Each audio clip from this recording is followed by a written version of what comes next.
Assalamualaikum dan selamat pagi murid-murid. Hari ini cikgu akan ajar berkaitan alatan dan bahan hidroponik.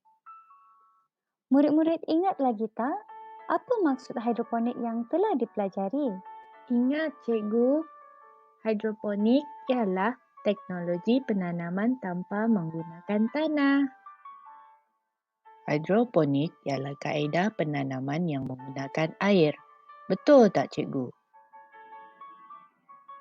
Betul apa yang kamu sampaikan. Cuba lihat gambar yang cikgu paparkan. Ini adalah contoh penanaman menggunakan kaedah hidroponik. Menarik sungguh. Saya sangat kagum melihat gambar ni cikgu. Tidak sangka tanaman boleh hidup tanpa tanah.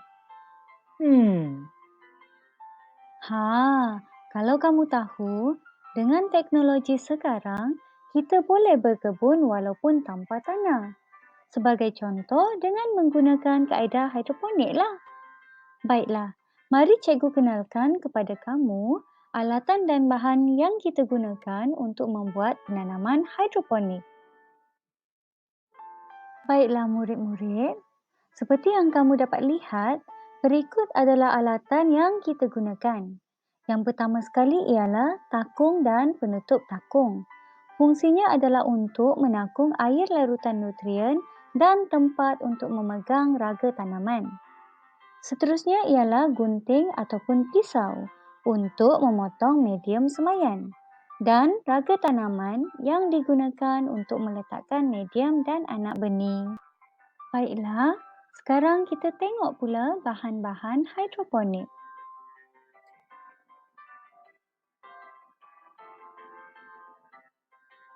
Pertama sekali, kita perlukan span ataupun reja benang sebagai medium tanaman.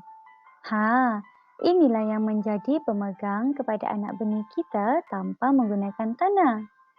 Kedua, kita memerlukan biji benih untuk ditanam. Ketiga, kita memerlukan air iaitu medium penanaman hidroponik.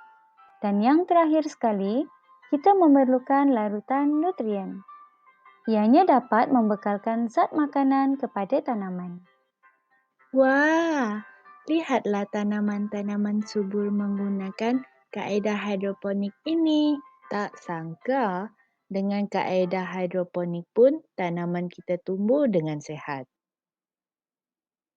Saya teringin untuk menanam sayur menggunakan kaedah hidroponik. Tapi cikgu, agak susah untuk saya mendapatkan bahan dan alatan ini.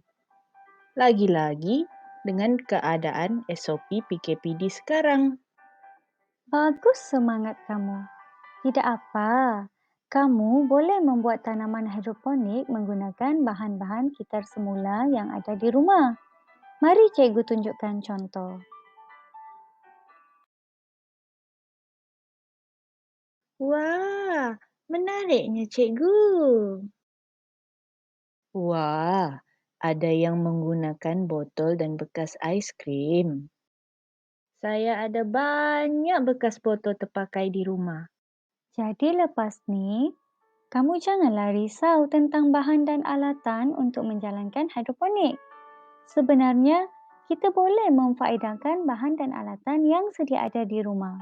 Yang penting, alatan dan bahan yang kita gunakan dapat menjadikan ianya sebagai tempat menakung medium penanaman kita. Faham tak murid-murid? Ya, cikgu.